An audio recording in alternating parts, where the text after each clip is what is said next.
October 9th, 2018. Coming up on Roland Unfiltered, live from Los Angeles. The last day of voter registration in Florida is being disrupted by Hurricane Michael, plus a state website that's not working. We'll have a live report on the storm from the Weather Channel's Paul Goodlow.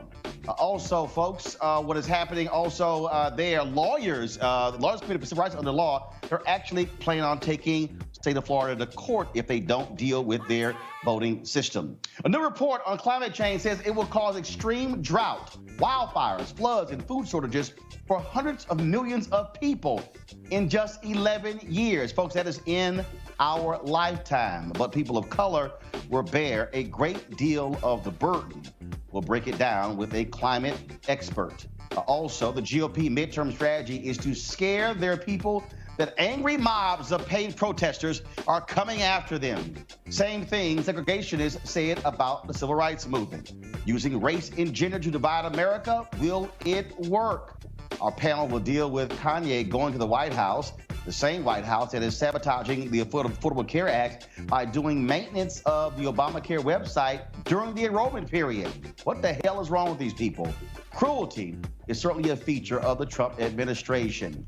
A new study shows that most people think their racial identity is not tied to their skin color. The author is here to explain. Folks, it's time to bring the funk on Roland Martin Unfiltered. Let's go.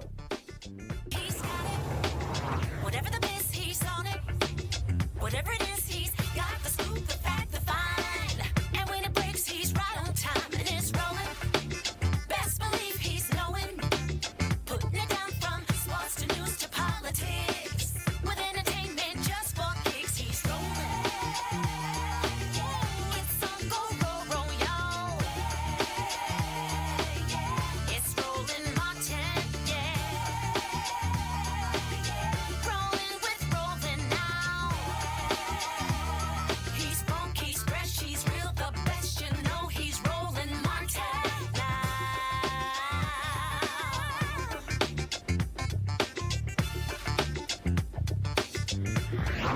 Martin. Folks, a number of states is a deadline to register to vote, including the state of Florida. And there are all kinds of problems in the Sunshine State that are keeping people from registering to vote. First, there's a major hurricane bearing down on the Florida Panhandle. We'll talk about that hurricane, which is now Hurricane 3, in just a moment with Paul Goodlow of the Weather Channel. But first, the Florida online registration site crashed over the weekend. Thousands of people who thought they registered may not have, and there's no notice to them that they failed. Now, also, the Miami Herald is reporting a number of people said it was very difficult for them to even get into the site, for them to they were kicking their names out. Now, look, people are still trying to register today. Today is the last day to register. The state says the site is up. There are no problems. Yet folks are still reporting problems. All the issue, of course, with the hurricane, what Florida governor has said, they're going to extend the registration 1 day for people who are affected in the areas. But the problem is the Florida Democratic Party, they want the deadline extended by a week. Joining us right now is Samuel Sinyangwe, a policy analyst for OurStates.org, and Marsha Johnson-Bianco, co-director of the Voting Rights Project for the Lawyers Committee on Civil Rights Under Law. First and foremost, Samuel, when you look at what's happening in Florida, we had this happen a couple of years ago where a judge there extended the registration 6 days, even though Governor Rick Scott and others did not want to do so, because the judges said that, look, people should have the right to participate in the democracy and not be impacted by an impending hurricane. Now you have a hurricane plus a website that has problems. Yeah, it's ridiculous. I mean, the hurricane is bad enough, but now what we found out over the past day is that the state's voter registration site is broken at the time that everybody is trying to register to vote. And so, you know, we personally, organizationally, we have actually sent 13,000 young people who were not registered to vote to the state's online voter registration site over the past 4 or 5 days, 13,000 young people. And the site has been down for at least the past day. We have reports that it was not working as far back as Saturday. So we're talking about thousands of people predominantly young people and people of color who've tried to register on a website that is now broken, and the state is not even has said that it's fixed, but we're still seeing reports that it's continued to be broken. So as far as we know, the site is still not working, still not allowing people to register to vote. And again, as you said, this is the deadline. Marcia, the Lawyers Committee for Civil Rights under Law has made it clear that they will take the state of Florida to court if necessary. What are you hearing from Florida state officials? I was reading a couple of newspapers, and they said everything is fine. There are no issues. Right. We're hearing from the officials that there's nothing wrong with the website. The voters just need to enable cookies, and they should be able to register to vote.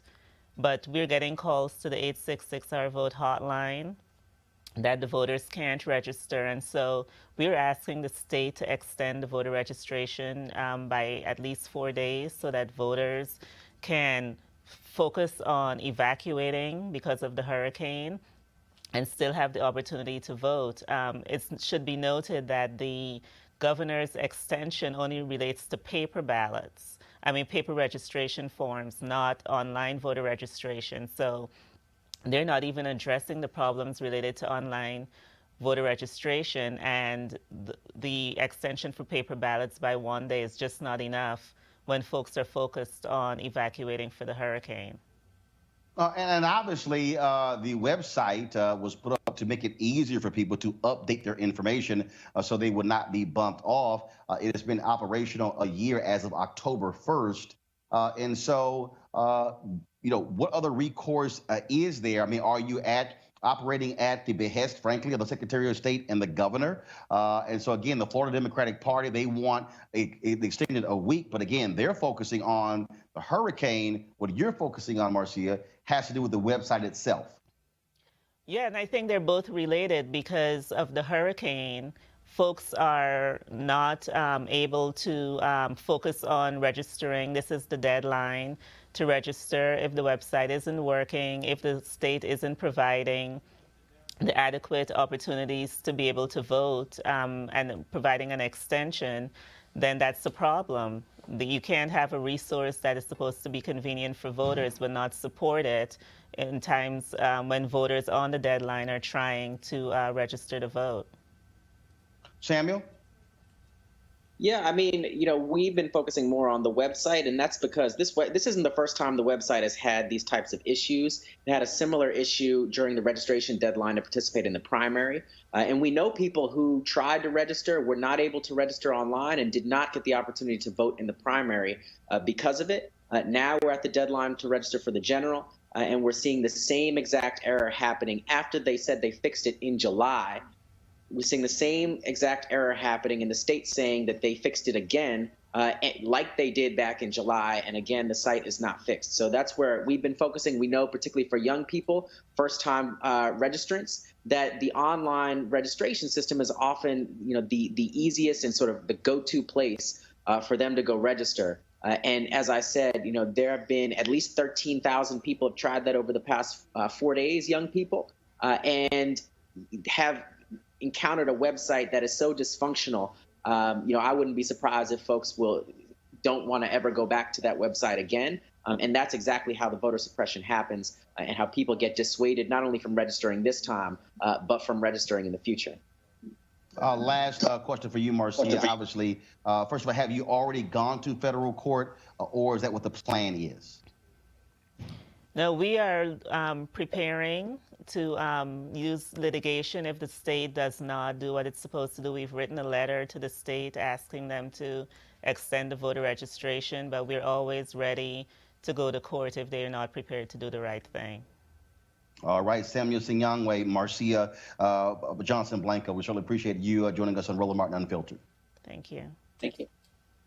All right, folks, again, the issues there beyond the voting machine, you're also dealing with a hurricane that is coming the way, complicating all sorts of problems there in Florida. Hurricane Michael has already been called a Category 3. Thousands of people are under evacuation orders as we speak. It is bearing down on Florida's panhandle. Hurricane Michael, again, has strengthened. First of all, it has been upgraded. Winds up to 110 miles an hour. Coastal areas are facing life-threatening storm surges.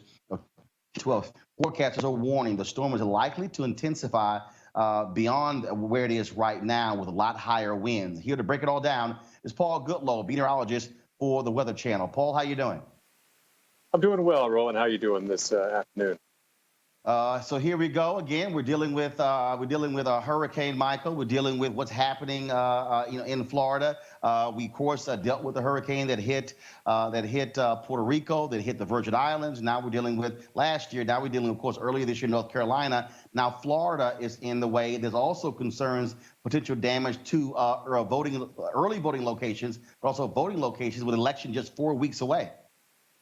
Well, hearing that they're going to extend the voting, that's good news because the state of Florida needs to send all the resources they can to deal with this. This is an emergency across the state. The state of emergency has been declared. So, again, this is a major hurricane, not something to be kind of sneeze at. And those that can afford to need to get out of harm's way. And a big issue with evacuations, and people get on people for not evacuating, but it costs money to evacuate, to pay for a hotel for 3 or 4 or 5 days, to have gas, to have fuel, to have food for maybe a family of 4. We're talking probably, $60 to $100 a meal for 3 meals a day. So it's expensive to evacuate, but people do need to evacuate. You need to weigh, okay, I put myself in debt versus I put myself in harm's way. We can always make more money. We can't make more people and make more memories that we have here. So the important thing is your evacuation zone to get out. You mentioned storm surge, 9 to 12 feet, and that is definitely possible. The Florida coastline, that part of the panhandle, is very surge prone. There's a very shallow coastal shelf, which means you have a big, strong hurricane like Michael is. It creates its own kind of lifting of the ocean, and then you have waves on top of that, and then you have the winds coming in as well, pushing that wall of water even higher on shore. So the storm surge is a real threat across that region. And parts of the Florida Panhandle have beautiful beaches. And a lot of people flock there to vacation to live. So they are definitely in the evacuation zones. They need to head inland to higher ground. And we're talking that stretch. There are probably a couple of 100,000 people who live within 10 feet of sea level. So the risk is real there. And the winds as well. Unlike Florence came in very slowly. So Florence had time to entrain some drier air to kind of wind down. And at one point, Florence was a 4, made landfall as a Category 2. Michael was a Category 3, possibly maybe even Category 4 over the next within the next 24 hours when it makes landfall. It's moving quickly north at 12 miles per hour, so it is going to slam in there. So whatever winds you'll have, you can even add that 12 mile per hour forward speed to the winds, so we can definitely have catastrophic damage in some areas.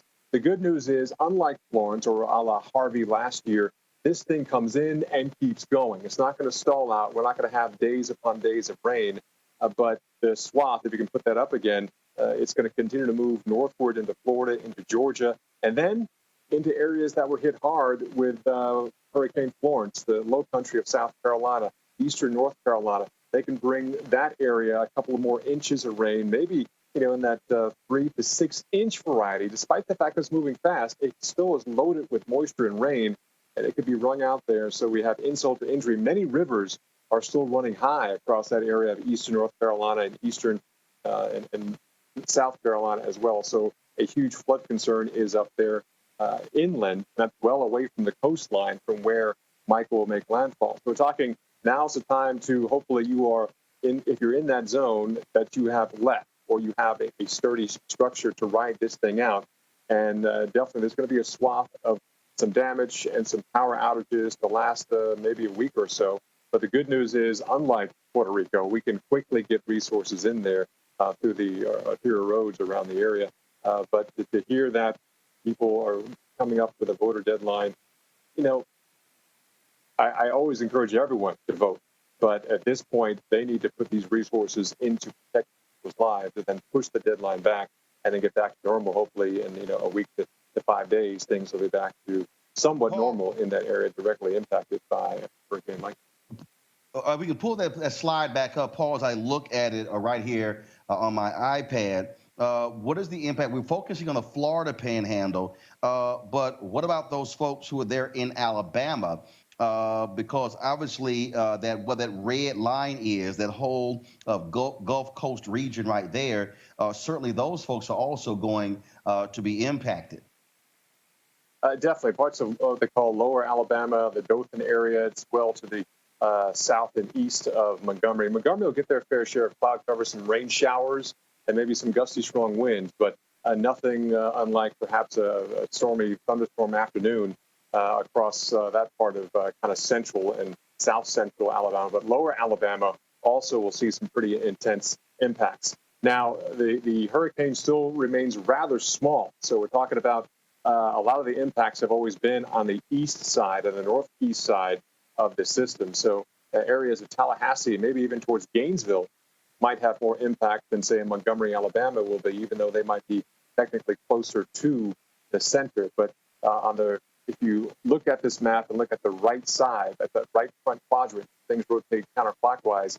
That's when you have more of the winds coming directly off the ocean. You're going to have a greater tornado threat pretty close to that center, especially on the east side where it makes landfall as well. So Gainesville, even maybe to Jacksonville, there are probably greater threats there, including tornadoes, than, say, Montgomery and Birmingham. So that's good news for them, but not as great news for areas along northern Florida and east area Panhandle. Then into parts of southern Georgia. Atlanta, they'll have some impacts. They'll have some gusty winds. Can't rule out some down power lines.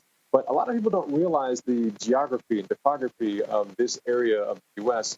There are a lot of pine trees, and pine is not the strongest wood out there by far. So we're going to have a lot of these pine trees coming down, bringing power lines down, threatening to cover roads, threatening to hit homes as well. So we say to take that swell seriously. We're going to have some pretty intense winds because this thing is going to move quickly. It's not going to have time to wind down and slowly make landfall. It's hitting pretty hard, and it's keep trucking right on through southern Georgia, into middle Georgia, into low country of South Carolina, Columbia. Definitely going to be impacted as well with very strong winds. A lot of trees in this part of the southeast, including Florida. A lot of pine trees, a lot of trees that might be weakened from previous year's drought, but definitely something to keep in mind if you live next to a lot of tall trees. Obviously, a lot of people are impacted by these hurricanes, and we're hearing lots about climate change as relates to Hurricane Michael and other storms. Just yesterday, the United Nations panel that monitors climate change issued a new report that brought that, first of all, ought to scare the hell out of everyone. They're saying not 100 years from now, they're not saying not 50 years from now, but unless we make drastic changes across this globe, by 2030, we can expect to see extreme drought, wildfires, floods, and food shortages for hundreds of millions of people, and likely to be felt most by poor folks and people of color. With us to look at climate change and African Americans, we'll keep Paul on this conversation, but also Jackie Patterson. She is Senior Director of the NAACP's Environmental Climate and Justice Program.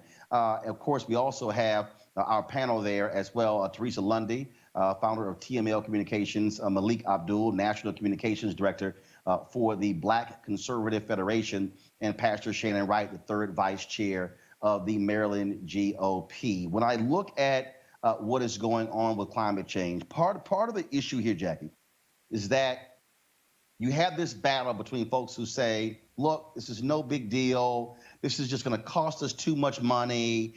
We're really not seeing changes. The bottom line is when this UN report talks about that 1.5 degrees in terms of how we can impact that if we don't deal with that, we're never going to be able to go to fix this problem. And so your assessment of this UN report. Yeah, so unfortunately, as you said, it is exactly calling the alarm that we've always known about for a while now. And unfortunately, we have a situation where people aren't necessarily acknowledging the direness of the situation and the fact that we could have prevented being where we are now if we had started a while back. But the UN is saying it's now almost too late to make the changes that we need unless we act aggressively and ambitiously in terms of reducing our emissions that drive climate change. Paul, certainly as a meteorologist, it must drive you crazy when you look at policymakers in Washington, D.C., and let's just be perfectly honest, the Republican Party, who denies climate change, who say it's not real. When you look at what Donald Trump is doing to the Environmental Protection Agency, they are rolling back many of the initiatives that President Barack Obama put in place. Trump has pulled us out of the Paris Accord as And so it is as if these folks are not paying attention to these rapid storms that are back to back, where we used to get one, maybe two. When you look up and you see 4 and 5 and 6, and it's like surely has to be driving you crazy to listen to how they are dismissing this as no big deal. Well, I look at human nature, Roland, and you look at politicians, they're all on, 2, 4, or 6-year terms. So, climate change doesn't really happen within those terms. Maybe multiple terms, yes, but within one term, not really. So they're worried about getting reelected. So it's all politics. But in terms of the federal government, if you look at what the military is doing, now, despite what the politicians say, the military is making changes now to deal with a changing climate, a rising sea level. So, not everyone in the federal government is ignoring the reality of our changing climate, our warming globe, our rising sea levels, and our stronger and more devastating storms. So the military is doing something about it. So it's not everyone in the federal government. It's just the politicians. Many of them decide that, well, if I do this, it might cost my constituents tax money and their taxes go up. So then they don't like me. They vote me out. So that's their personal decision for whatever bias, whatever skin they have in the game. But people who live this every day, they realize it's happening. They're making change in the military and the Navy, Air Force. And I'm on the front lines. I've seen these storms. I'm seeing these so-called 500-year floods or 1,000-year floods, which doesn't mean it happens once every 500. It means statistically, it's like 0.05. It's a very low percentage of happening in any given year. But we're seeing it. These percentages happen. These low percentages events happen, every 2, 3, or 4 years, a lot faster than you typically would expect because we're having more energy, more in our atmosphere. That's what heat is, and warming up the globe. And also, climate change and global warming doesn't mean that everyone has beach weather all year round. It means people are stuck in certain patterns. Maybe they're stuck in a wet pattern, which is horrible for farmers trying to get their crops out of the ground. And maybe they're stuck in a drought pattern, which is also horrible for farmers. Even water resources could impact the way you water your grass, or how much water you can drink, or how many times you can flush your toilet. So there are so many wide-ranging impacts we don't know yet. You have options of either what a lot of people are doing is say, hey, we should change our habits and maybe change the outcome, or the other option is ignore it, and then we have to deal with the wilder extremes, what I deal with day to day, which is the weather. Malik and Shannon, this is what I'm not understanding.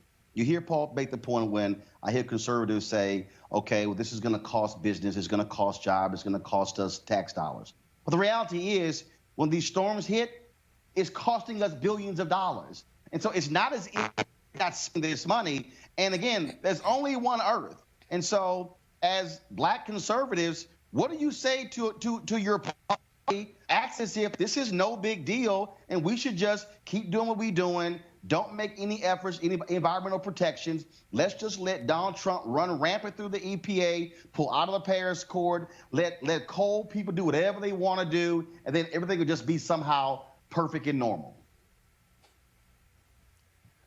Well, if you think about what the administration is doing, of course, there's Trump, and then, of course, there's also what the government is doing with a lot of the career employees. So the Department of Energy is putting forth about $30 million into cost-shared research and development. The agency that does, I think it was SATO, I think that's the name of the department within energy, they're doing a lot with solar technology. They're doing a lot with fossil fuel technology, making sure that fossil fuels are actually cleaner and safer.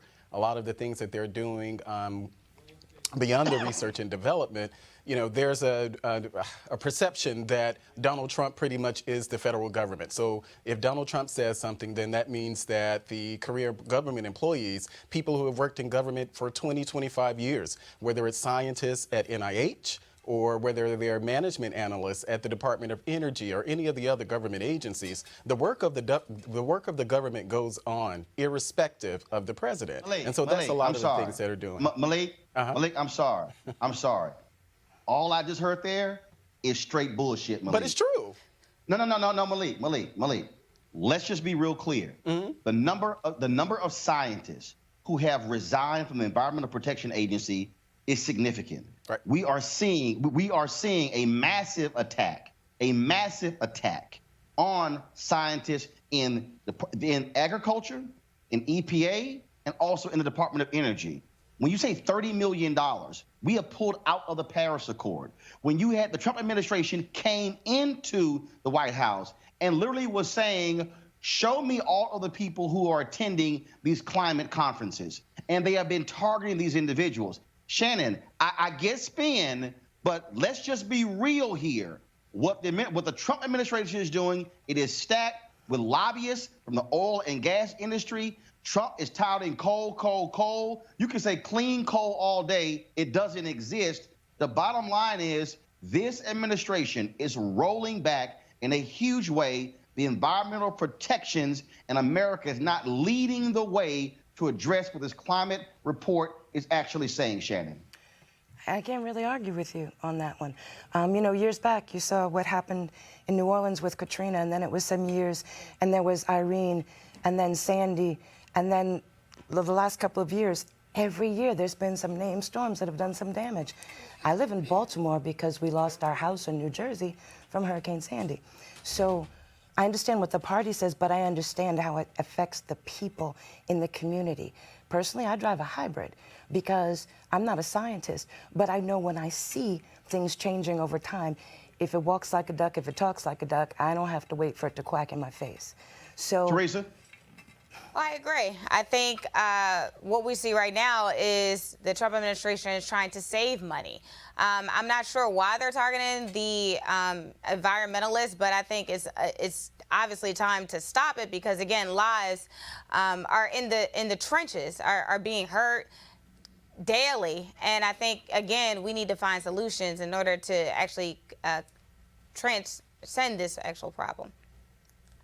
Paul and Jackie, I want to get both of you in here. And so, and look, I understand what Malik was attempting to do, but Jackie, the reality is there is a clear and decisive attack on people who believe that climate change is real.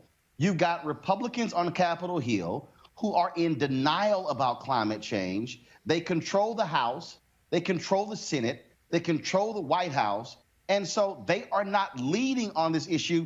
And in fact, Trump has made no mention of this report. No big deal. It's irrelevant. It's as if it never happened, Jackie. No, you're absolutely right. We have situations like where there's been protections rolled back on the Alaskan Native villages that are facing impacts where, for example, the Red Dog mine there has violated the Clean Water Act 600 times, and yet it continues to operate and pollute those areas. And those are the same areas where we're having impacts like the Kivalina in Alaska is going to actually displace their entire populace because of sea level rise driven by climate change. And so the rollback of regulations are impacting Alaska Native villages, African-American communities, of course, we're seeing in the crosshairs disproportionately impacted by each and every one of these disasters from the storms to the flooding to the drought, already living in food insecure communities. And so all of these impacts are being felt now. We talk about future catastrophic climate change. Some communities are in the midst of catastrophe right now.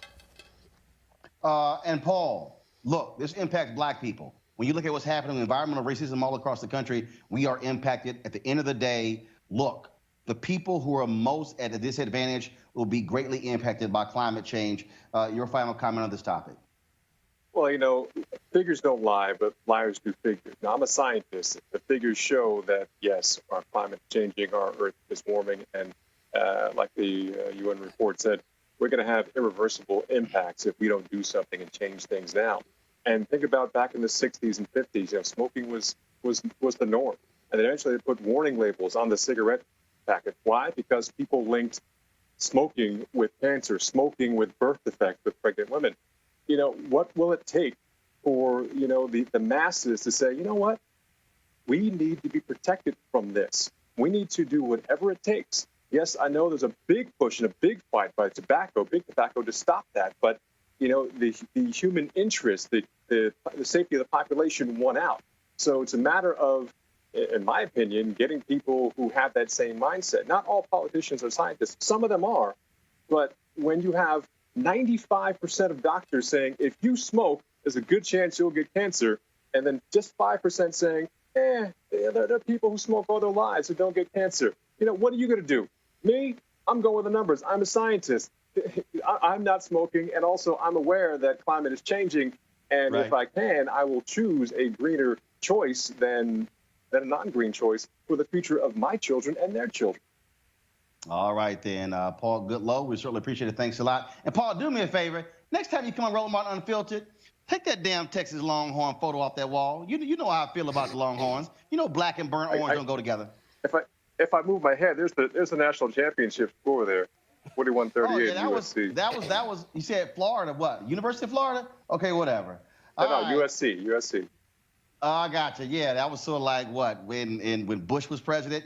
All right, Paul 2005. Goodlow. When was A&M in the national championship? Yeah. Paul Goodlow. Let's do some research on that. Scared to play us. That's why y'all scared to play us. All right, Paul Goodlow, the Weather Channel. We appreciate it. Thanks a bunch, Jackie, with the NAACP. Thank you as well. Thank you.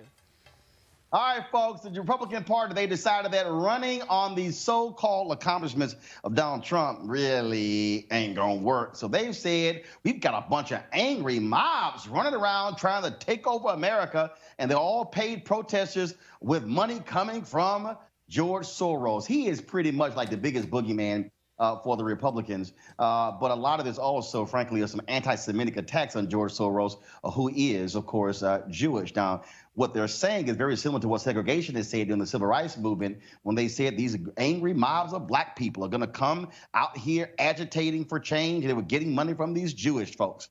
Here's what Reverend Dr. William J. Barber tweeted yesterday about Senate Majority Leader Mitch McConnell, his claims of mobs attacking senators. Now, let's pull this up. McConnell's language isn't new. When Judge Frank Johnson ruled against George Wallace in 1965, opening the door for Selma to Montgomery March, Wallace called Johnson a hypocrite who prostitutes our law in favor of mob rule. Now, the GOP, of course, has become the party that is stoking racial and gender divisions, fear brown immigrants, black people, women who dare speak up, coming for your sons and husbands, and LGBTQ folks, all threatening white male patriarchy. Nothing so to go back to our panel here. And so, Malik, I want to start with you. And so when you hear McConnell talk about these angry mobs and paid protesters, I'm sorry, it's as if people who are progressive or who are liberal are not patriots, who simply believe in a just America. That was the Republicans surely were embracing the Tea Party when they were marching on Capitol Hill, when they were storming Affordable Care Act town halls. Well, I'm glad you actually brought up the Tea Party, because if you remember, of course, they started wearing tea bags, so, around their heads, but then they migrated. And some of the things that the Tea Party did, I didn't necessarily agree with. I didn't agree when they showed up, of course, expressing their Second Amendment rights. I didn't agree when they showed up at Obama campaign events with their rifles. I didn't agree with that then. I equally don't agree. The Republican Party did. Well, yeah, sure. Some people in some.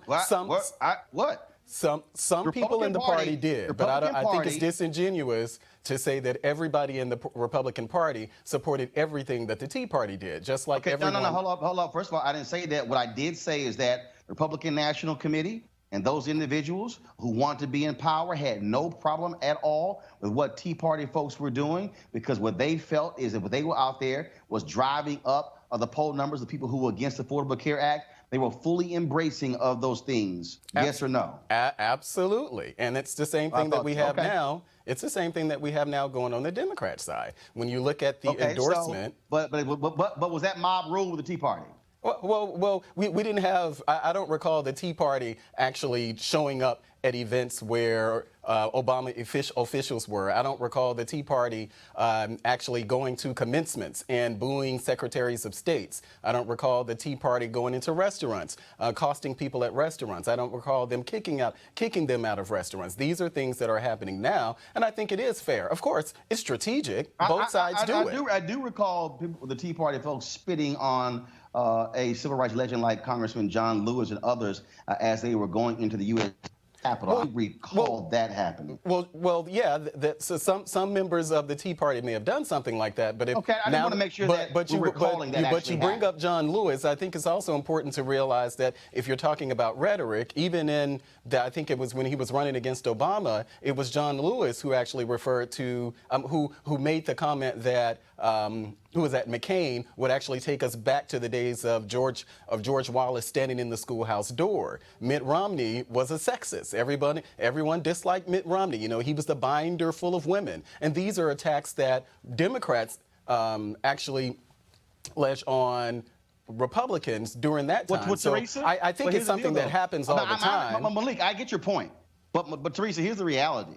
The reality is if Republicans are supporting voter suppression efforts, that are denying black folks the right to vote, that are putting in place rules and procedures that do take us back to George Wallace, yeah, it's a fair comparison. When you have the Supreme Court, a conservative Supreme Court, Teresa, that guts the Voting Rights Act and then says that Congress needs to update it, and the Republican Party is in control and refuses to even have hearings, even consider it. In fact, you have Sensenbrenner from Wisconsin. Republicans don't even want to sign on to his bill to fix the Voting Rights Act. So that sounds about right, Teresa. Absolutely, it sounds about right. I think Democrats are in their right to act the way they are. This is modern age. You know, Tea Party, it was back in the day. Modern age, yes, there are going to be some new creative methods that are going to take place in order for people to voice their opinions and create the charge that's necessary for their voice to be heard.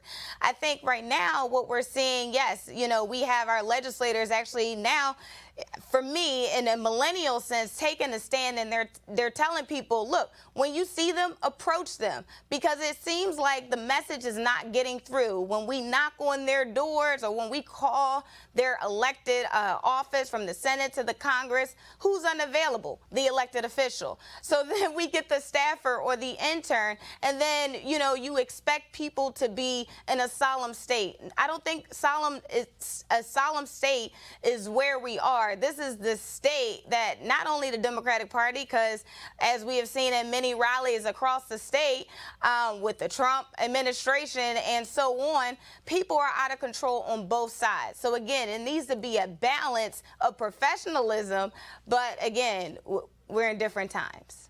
But you know what, Shannon, here's the issue for me. We actually saw earlier this year where Republican members of Congress were scared to even hold town hall hearings. You saw people who were just, okay, I don't want to get attacked or have to answer any questions. I don't care if you're a Democrat or Republican.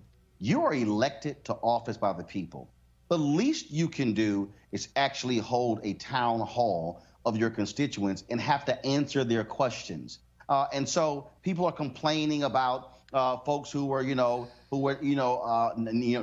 on the Supreme Court door. Okay, you know what? Seriously, I don't think that was any big deal. Now, I'm not chasing somebody out of a damn restaurant, because that's just a waste of my time. That to me is utterly ridiculous. Now, if you choose not to serve somebody, okay, and then you're gonna suffer the consequences of losing a business.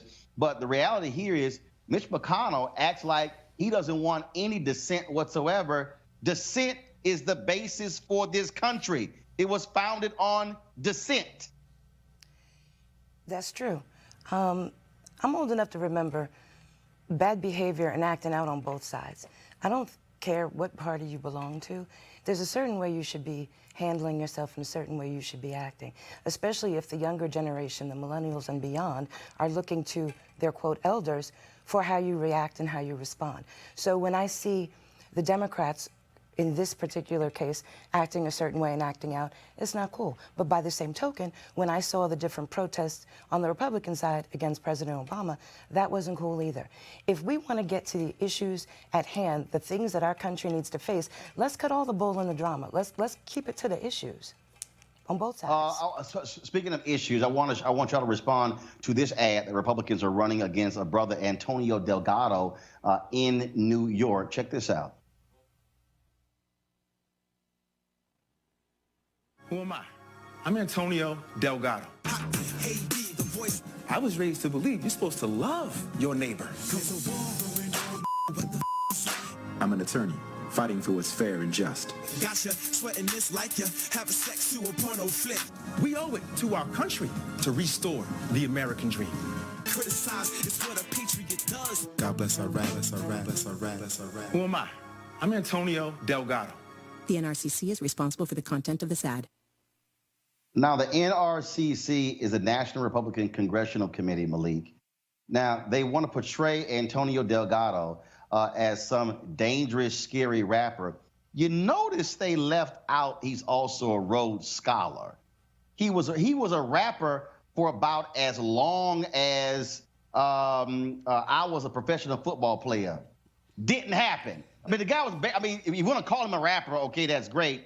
So, again, explain this whole deal. Oh, my goodness. Don't elect this rapper, this scary rapper who was rapping about a porno flick. Ooh, don't put him in Congress. Well, of course. It's politics. That's what happens in politics. I mean, when I saw the ad, I wasn't surprised that Republicans. You approve of the ad? Say that again? You approve of the ad? Well, it's a campaign ad. I don't see anything particularly wrong with the ad. The guy was a rapper, I believe, wasn't he?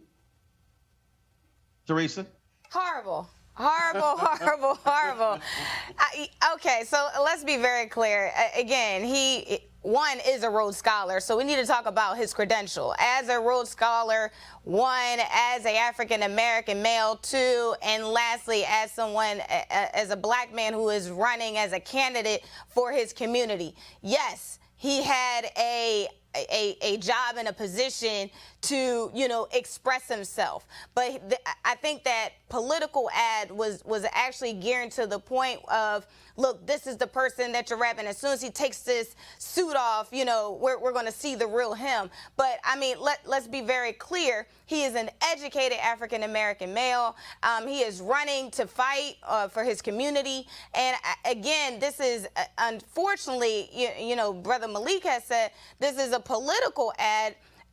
And this is politics today. But again, that is bad politics. That is 2018 bad politics that, again, they couldn't find anything on the educated man. But again, they would find something, as minute as that. Shannon, we're looking at Antonio Delgado. He is a lawyer, Rhodes Scholar, Harvard Law graduate as well. And again, his rap career, that thing was so short, you can't even call it a career. It's like this. I've seen, first of all, if he was a rapper, that's his business. That's his business.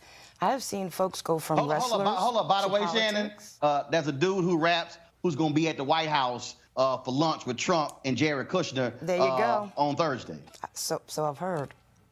So my point is, there's lots of folks that are still rappers that have an opinion and a point and something to say, that folks are trying to get to run for office all the time. So whether he is a rapper or not is not the issue. It should be about, I believe somebody said, the content of character at some point. And again, that's not restricted to any one party.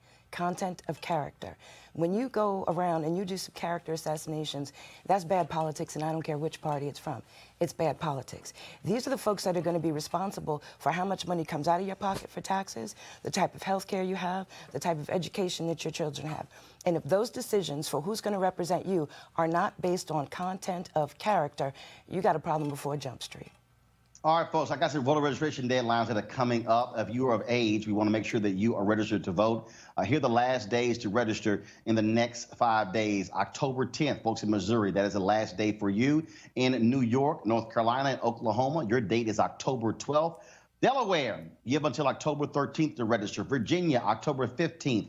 Kansas, Maryland, New Jersey, Oregon, West Virginia, October 16th. And so, again, we want to make sure that folks are going to be registered, if they're going to get out there. And please, if you are concerned, if you think that, well, I'm not quite so sure whether or not I can do that, please go ahead and re-register just to make sure you're registered to vote. And I want to shift to another topic here, and that deals with the Affordable Care Act. And I really don't get this, Shannon. I don't get this administration, the Trump administration, who continues want to screw with people signing up for the Affordable Care Act. Now, we might remember what happened before where they said they were going to stop advertising, stop pushing it out. Now, the Trump administration plans to have maintenance downtime for healthcare.gov during the period when people actually get to sign up.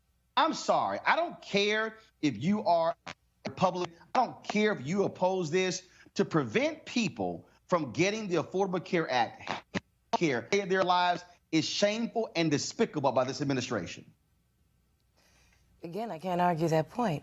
Healthcare should be a basic right, like food, air, water, certain things. So when you say that the website is down for maintenance, when you look at this administration, you have to understand something. Donald Trump's perspective is as a businessman, dollars and cents. The let's cut all the bull. Affordable Care Act costs money. It's not sexy. It's not cute. So if you're really going to do things to try and shift resources and shift funding, you're going to go where you're going to get the best bang for your buck. I'm not saying I agree with them because I don't. But when you have folks that are more interested in politics than people, these are the kind of issues you face. And it's up to the folks that are at the state level and the county level and the local level, regardless of party, to understand when they walk out their doors and see their neighbors, they don't see party, they see people, and act accordingly to the needs of people. So, Malik, you tell me that, the last 10 months, they couldn't figure out to have maintenance on the website. They decided to actually do it when it's time to sign up for the Affordable Care Act? Well, I don't know about that. I would think that within 10 months they would be able to do that. But, you know, I don't know what the rationale is behind the maintenance during the same time. Because you know what the rationale is. They want to keep people from signing up for the Affordable Care Act. That's well, no, it. I don't know that. I don't know that Malik, at all. Bruh. Well, I mean, you can Seriously? say that, but just because you say it doesn't mean that it's true. hold up, Malik. So last year, last year, when they decided they were going to stop running ads, why did they do that? Well, they did it because they had a problem with, were we still in the repeal phase of Affordable Care Act? Are you talking about hold on. that First of all, phase? you ain't repealed nothing. Well, Here's I'm the saying, other I piece. know, I'm asking whether or not we were in that repeal phase of Affordable Care. Is that what you're talking they had about? about 75,000 votes trying to repeal it, so I don't know what the hell phase you're talking about. Well, So they never going on. repealed it. Yeah, they never repealed it. But here's the other deal, Malik. You also have the Republicans who not only that, wouldn't even send out officials to talk about it. So now all of a sudden you decide to maintenance on the website right when it's time to sign up. Well, that's good, right? They're doing maintenance on the website. Hell That's no. good, right? No, it's not good. And I think it's Okay. not. See, guess what? You're going to be one of those folks with a Good pre-existing attempted condition or a spin on that family one. member, so they actually get to repeal it, and then it's like, oh, what happened? Oh, my bad. The old law, you could go ahead and be covered, but under the Trump law, you're not going to be able to be covered. Teresa? No, I think, again, like you said, Roland, you are calling it straight to the surface, right? Putting feet to the fire. And unfortunately, again, as Shannon was talking about, in terms of bringing, people first, that is the mindset of what we should be talking about here. Maintenance during a crucial period in people's lives in order to take care of their families and their own individual health during maintenance season. I think, again, it's another Russian crush, and I'm, for one, actually surprised that I haven't heard any real media coverage about that, because, again, it's not about the people that's being at the forefront of this conversation. Well, again, they also did the exact same thing last year, and this just shows you, frankly, how trifling they are. And check this out. What's so crazy is that the downtime. So you're talking about more than 20+ hours again, but you waited until it's sign-up time to check the website. Yeah, we know that's filed. All right, speaking of filed, Ted Cruz, every other full letter word was taken, so all we got left is filed. So, of course, he is running against Beto O'Rourke for the U.S. Senate position. He's trying to keep his job. There's a political action committee that put out a pretty damn hilarious ad. I can't wait to hear my panel has to say about this. Rotate. Somebody left something on my door the other day. It said, Ted Cruz, toughest Texas. I mean, come on. If somebody called my wife a dog and said my daddy was in on the Kennedy assassination, I wouldn't be kissing their ass. You stick a finger in their chest and give them a few choice words. Or you drag their ass out by the woodshed and kick their ass, Ted. Come on, Ted.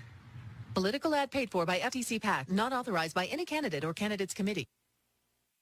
All right, I got to ask my panel. I'm sorry.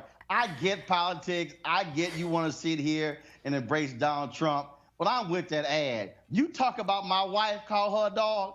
You talk about her looks and accuse my daddy of killing President Kennedy. Ain't no way in hell I'm going to roll with you anywhere. Self-preservation, why would you? I mean, I get it. Again, politics. Whoever put that together was trying to make a point. Okay, hold on, Shannon. Shannon, you married, right? I sure am. Okay, so let's say your husband was a politician, and another guy called you a dog, and talked about how you looked, and said your father-in-law killed the president.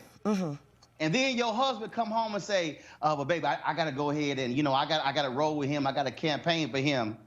He get the side eye? You cut him off? So I've been accused at times of being an angry black woman who's been married for almost 20 years. So first, I'm not going to do it out. And then I'm going to check my husband if he didn't check her before he came home. So, but that's me personally. That's what I'm saying. You going to check your husband like, lost your damn mind if you think he gonna roll here. Pretty much. Okay, Malik, you married? No, I'm not. No, I'm not. Okay, Malik. Let's say you married. You a politician. Another cat call your wife ugly. Talk about her looks. Say she looked like a dog. Say your daddy killed Kennedy. You cool rolling with him? Well, oh, come on, Roland. Now, of course, we're talking about the President of the United States. So it's not like I'm talking about, no, hell no. Yeah, but we are, though. I mean, we're talking about, but Ted Cruz talking about Ted Cruz and Donald Trump. Of course, they had that spat during the campaign, but Ted Cruz, like everybody else, pretty much came around because Donald Trump is the President of the United States. Malik, spat. I'm serious. Malik. If a man call your wife ugly, I would have a problem with it. I would have a problem with it. You gonna say, honey, that's a spat? Nope, I would have a problem with it. I would absolutely have a problem with it. 100%.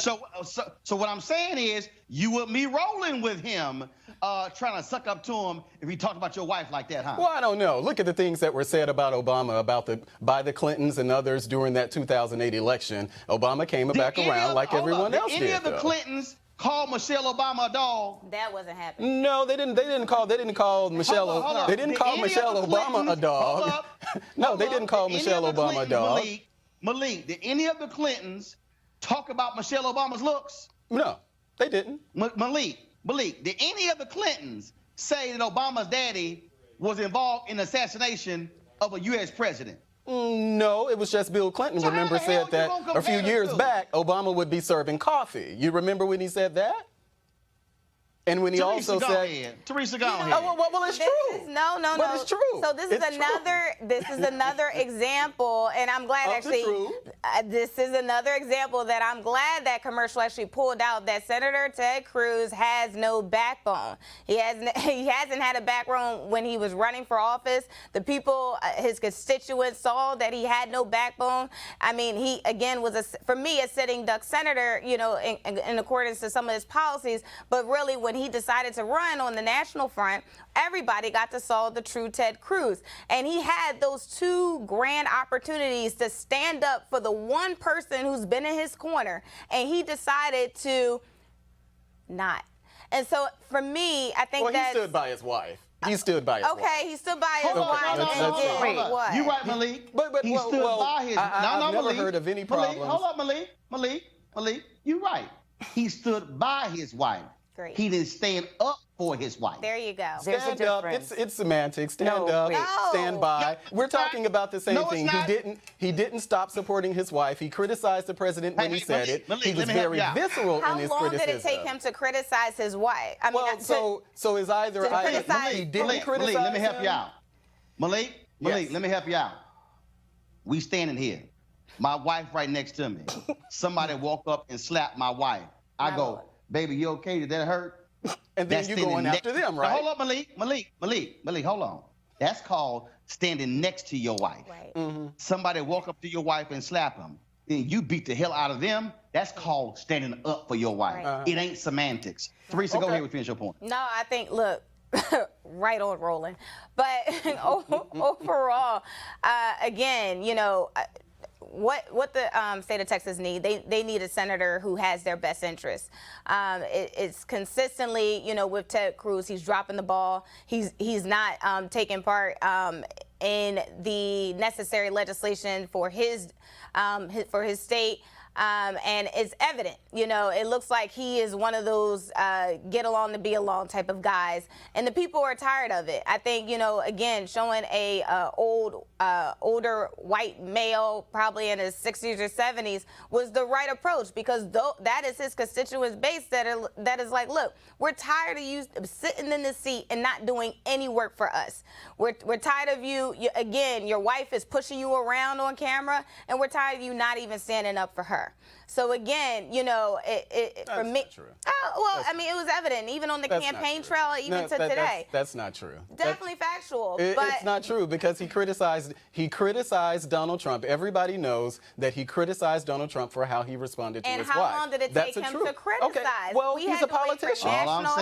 He's a politician. We cannot want him to be a politician, but he's a politician. He's the wrong politician for the job. Look at the politicians from 2007 to 2008 who all supported Hillary Clinton. Come on now. Malik, yes. When a grown man talk about your wife and you keep rolling with him, I absolutely would have a problem with it, and I would address it. When will you address it? I would address it. Let's go to our next topic. Conversations about race. I got it.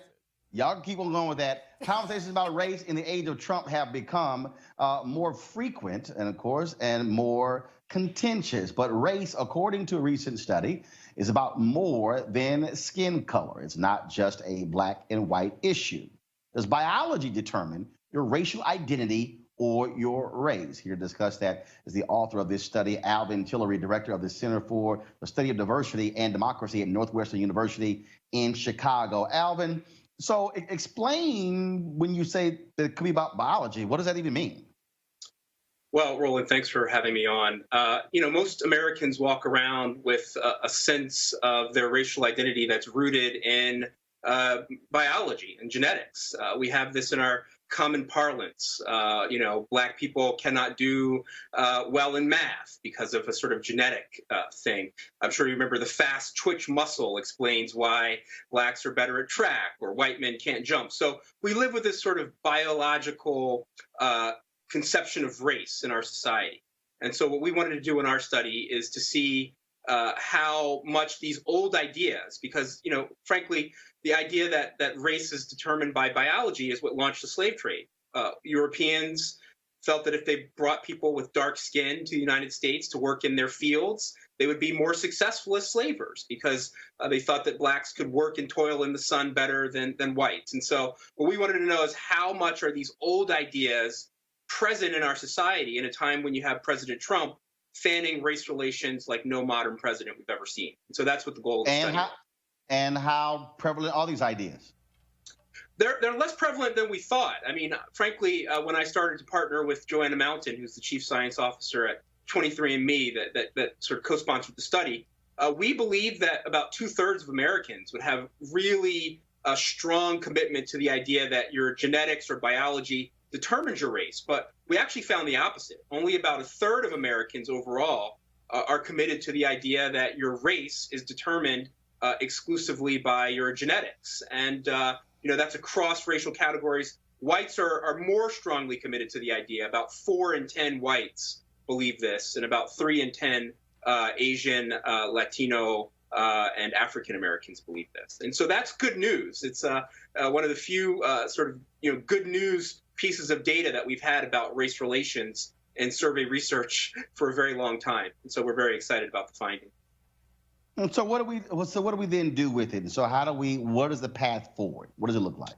Well, understanding that race is not scientifically sort of determined concept, understanding that our skin color differences are not species differences, right? Our skin color difference is about 1 to 3% of our genome. We're about 99% the same.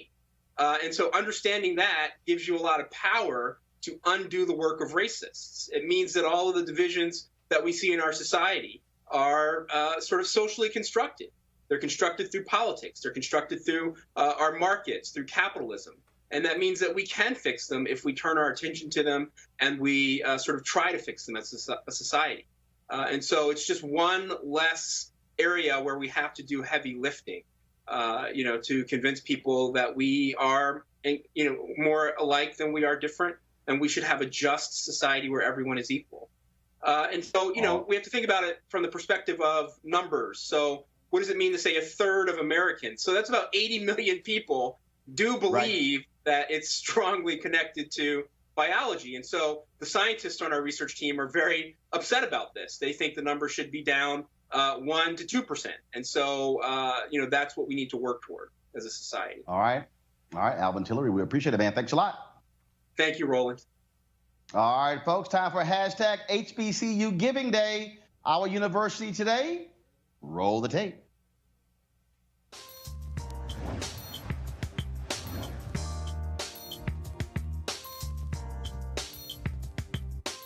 University, located, of course, in Prince George's County, Maryland. Founded in 1865, Bowie State is the oldest historically black college university in Maryland and one of the 10 oldest in the nation. If you want to support them, go to bowiestate.edu. That is bowiestate.edu. All right, folks, we certainly appreciate all of you for watching Roland Martin Unfiltered today. I want to thank our panel as well, Teresa, Malik, as well as Shannon. Don't forget you can support us by going to RolandMartinUnfiltered.com and joining our Bring the Funk fan club. We certainly hope you will be a contributor to make this possible. Of course, we plan on taking the show all across the country, bringing you the news and information that, frankly, you're not going to get anywhere else. There's lots of people out there, of course, who are yakking away on YouTube and on Facebook. Are they actually covering our issues? Are they actually interviewing the critical newsmakers who you need to hear from? Information you're not going to get on other outlets? The answer is no. It's just us. And so we certainly want you to be a part of this. All right, folks, I am, first of all, just real quick, I'm out here in Los Angeles doing interviews for the BeWoke.vote campaign. Some amazing interviews with people like comedian Ali Sadiq, Erica Ash, Erica Alexander. Tomorrow I'll be talking to Chuck D, Maxine Waters, and also Reverend James Lawson, who led the Nashville movement, plus Zalaha Nails. We got some great interviews. I can't wait for you to see and hear what they have to say about the importance of voting. Do not forget those voter registration deadlines. Please, if you know folks in those places, you got family members, give them a call, email them, text them, tell them they must get registered because we must participate in democracy and make our vote count. Y'all take care. Have a great day.